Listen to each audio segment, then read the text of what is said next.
Assalamualaikum warahmatullahi wabarakatuh. Perkenalkan, nama saya Melin Hilda Triadi, NPM 1804041101, Prodi Ekonomi Syariah kelas A, nomor absen 16A. Di sini saya akan menjelaskan materi makalah fiskal dan moneter yang berjudul Sistem Moneter di Indonesia saat ini.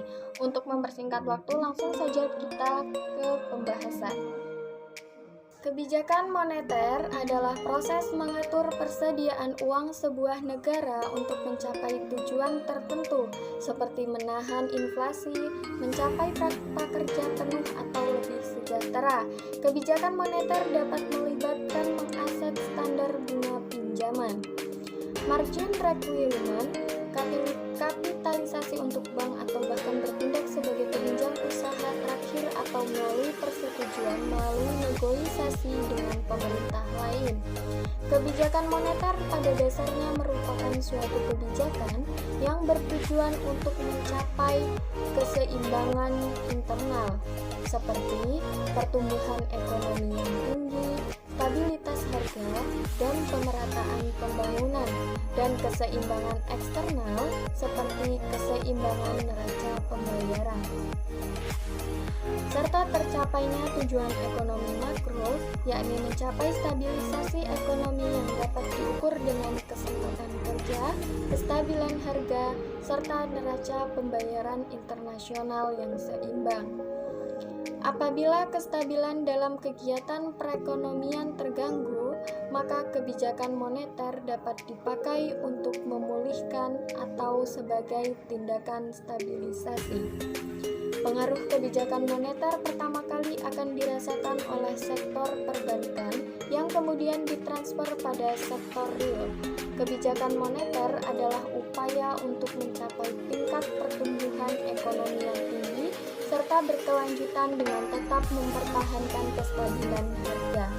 Untuk mencapai tujuan tersebut, bank sentral atau otoritas moneter berusaha mengatur keseimbangan antara persediaan uang dengan persediaan barang agar inflasi dapat terkendali, tercapai kesempatan kerja penuh, dan kelancaran dalam pasokan atau distribusi barang. Kebijakan moneter dilakukan antara lain dengan salah satu namun tidak terbatas pada instrumen sebagai berikut, yaitu suku bunga, giro wajib minimum, intervensi di pasar valuta asing, dan sebagai tempat terakhir bagi bank-bank untuk meminjam uang apabila mengalami kesulitan likuiditas. Rapat Dewan Gubernur Bank Indonesia pada 20-21 Januari 2021 memutuskan untuk mempertahankan BI 7-Day Reserve Repo Rate sebesar 3,75%, suku bunga deposit facility sebesar 3%, dan suku bunga lending facility sebesar 4,50%. Keputusan ini konsisten dengan perakiraan inflasi yang tetap rendah dan stabilitas eksternal yang terjaga serta upaya untuk mendukung pemulihan ekonomi.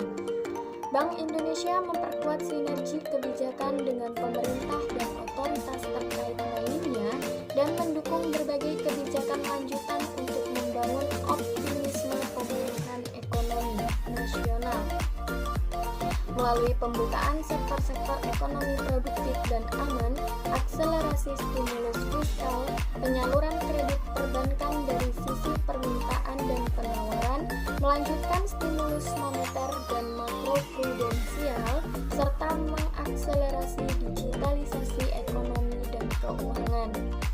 Di samping kebijakan tersebut, Bank Indonesia menempuh pula langkah-langkah sebagai berikut. Yang pertama, melanjutkan kebijakan stabilisasi nilai tukar rupiah agar sejalan dengan fundamental dan mekanisme pasar. Yang kedua, melanjutkan penguatan strategi operasi moneter untuk mendukung stance kebijakan moneter akomodatif. Yang ketiga, melanjutkan percepatan pendalaman pasar keuangan melalui penguatan Jakarta Interbank Spot Dollar Rate atau JISDOR sebagai acuan nilai tukar rupiah terhadap dolar Amerika Serikat guna meningkatkan kredibilitas pasar falas domestik dan mendukung stabilitas nilai tukar di Indonesia. Penguatan JISDOR mencakup metodologi, periode pemantauan transaksi transaksi dan waktu penerbitan sebagaimana terlampir. Yang keempat, memperkuat kebijakan makroprudensial akomodatif untuk mendorong peningkatan kredit atau pembiayaan kepada sektor-sektor prioritas dalam rangka pemulihan ekonomi nasional. Yang kelima, mendorong transparansi suku bunga kredit perbankan dalam rangka mempercepat transmisi kebijakan moneter dan makroprudensial. Yang keenam, memperkuat koordinasi pengawasan perbankan secara terpadu antara Bank Indonesia, Otoritas Jasa Keuangan, dan lembaga penjamin simpanan dalam rangka mendukung stabilitas sistem keuangan. Yang terakhir, memperkuat peran kebijakan sistem pembayaran dan pengelolaan uang rupiah dalam mendorong pembentukan ekosistem ekonomi dan keuangan digital untuk mempercepat pemulihan ekonomi melalui penerapan strategi pencapaian 12 juta merchant QRIS secara terintegratif dan kolaboratif serta pengembangan fitur QRIS transfer, tarik, dan setor dalam rangka meningkatkan akseptasi QRIS di masyarakat dan implementasi reformasi regulasi sistem pembayaran sesuai PBI nomor 22/23/PBI/2020 melalui restrukturisasi industri, reklasifikasi perizinan, kepemilikan, inovasi teknologi, data dan informasi serta penguatan pengawasan termasuk manajemen risiko cyber. Kedepan, Bank Indonesia terus mengarahkan seluruh instrumen kebijakan untuk mendukung pemulihan ekonomi nasional dengan tetap menjaga terkendalinya inflasi dan memelihara stabilitas nilai tukar rupiah serta mendukung stabilitas sistem keuangan. Koordinasi kebijakan yang erat dengan pemerintah dan Komite Stabilitas Sistem Keuangan terus diperkuat untuk menjaga stabilitas makroekonomi dan sistem keuangan, serta mempercepat pemulihan ekonomi nasional.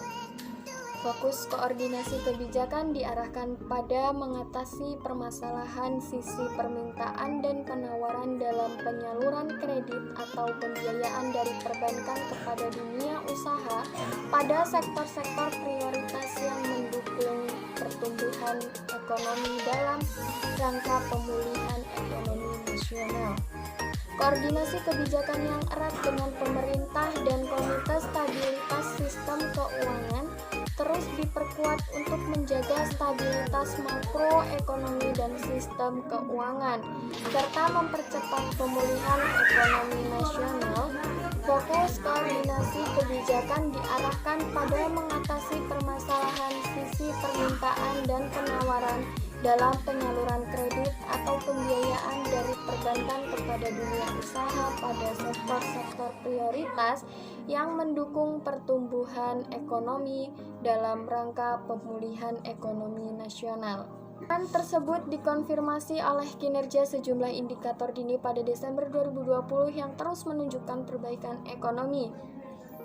Sementara itu, ketidakpastian pasar keuangan global diperkirakan menurun seiring dengan ekspektasi perbaikan perekonomian global, termasuk arah kebijakan fiskal pemerintah Amerika Serikat yang baru di tengah kondisi likuiditas global yang besar dan suku bunga yang tetap rendah. Pertumbuhan ekonomi domestik yang membaik hingga akhir 2020 diperkirakan meningkat secara bertahan pada 2021. Meski sedikit lebih rendah dari perkiraan semula, perkembangan sejumlah indikator pada Desember 2020 mengindikasikan perbaikan yang terus berlangsung, seperti aktivitas ekspor dan impor yang meningkat, PMI manufaktur yang membaik, serta ekspektasi penjualan dan konsumen yang masih tetap baik. Program vaksin nasional yang telah dimulai pada awal Januari 2021 dan disiplin yang tetap dibarengi dengan penerapan protokol COVID-19 diharapkan dapat mendukung proses pemulihan ekonomi domestik. Ke depan, Bank Indonesia Indonesia akan terus memperkuat sinergi dengan pemerintah dan otoritas terkait dalam menempuh langkah-langkah kebijakan lanjutan agar berbagai kebijakan yang ditempuh semakin efektif mendorong pemulihan ekonomi kinerja positif. Kinerja positif transaksi berjalan diperkirakan berlanjut pada triwulan 4 2020, terutama didorong oleh surplus neraca barang yang meningkat. Sementara itu, aliran masuk modal asing ke pasar keuangan domestik kembali berlanjut, tercermin dari investasi portofolio yang mencatat net inflow sebesar 2,1 miliar dolar Amerika Serikat pada triwulan 4 2020, berbalik arah dari triwulan sebelumnya yang mencatat net outflow 1,7 miliar dolar Amerika Serikat. Ke depan, Bank Indonesia memandang penguatan nilai tukar rupiah berpotensi berlanjut seiring levelnya yang secara fundamental masih undervalued. Hal ini didukung oleh defisit transaksi berjalan yang rendah, inflasi yang terjaga, daya tarik aset keuangan domestik yang tinggi, dan premi risiko Indonesia yang menurun, serta likuiditas global yang besar. Inflasi 2020 tercatat rendah sejalan permintaan yang belum kuat dan pasokan yang memadai. Perkembangan tersebut dipengaruhi oleh inflasi inti yang tercatat rendah sebesar 1,60%. Sejalan dengan pengaruh permintaan domestik yang belum kuat, konsistensi kebijakan Bank Indonesia dalam mengarahkan ekspektasi inflasi pada kisaran target dan dampak nilai tukar terhadap inflasi yang menurun. Inflasi kelompok administered Prince juga tercatat rendah sebesar 0,25% sejalan dengan mobilitas masyarakat yang masih terbatas dan upaya pemerintah menurunkan harga energi guna mendorong daya beli masyarakat. Sementara itu, inflasi kelompok volatile food terkendali sebesar 3,62%, didukung oleh permintaan yang belum kuat dan pasokan yang memadai, meskipun terdapat tekanan musiman pada akhir tahun. Sejalan dengan kebijakan moneter dan makroprudensial akomodatif yang ditempuh Bank Indonesia, kondisi likuiditas tetap longgar, sehingga mendorong suku bunga terus menurun dan mendukung pembiayaan perekonomian. Sebagai pelaksana komitmen untuk pendanaan APBN tahun 2020, pada tahun 2020 Bank Indonesia telah melakukan pembelian SBN untuk pendanaan dan pembagian beban dalam APBN 2020 guna program pemulihan ekonomi nasional sebesar 473,42 triliun yang terdiri dari 75,86 triliun dan 397,56 triliun atas dasar keputusan bersama Menteri Keuangan dan Gubernur Bank Indonesia masing-masing tanggal 16 April 2020 dan 7 Juli 2020. Secara keseluruhan, jumlah pembelian SBN dari pasar perdana hingga 19 Januari 2021 sebesar 13,66 triliun yang terdiri dari 9,18 triliun melalui mekanisme lelang utama dan 4,48 triliun melalui mekanisme greenshoe option. Fungsi intermediasi dari sektor keuangan masih lemah tercermin dari pertumbuhan kredit yang masih terkontraksi yaitu sebesar 2,41% pada bulan Desember 2020 di tengah likuiditas yang masih tinggi sejalan dengan pertumbuhan DPK yang tetap tinggi yaitu sebesar 11,11%.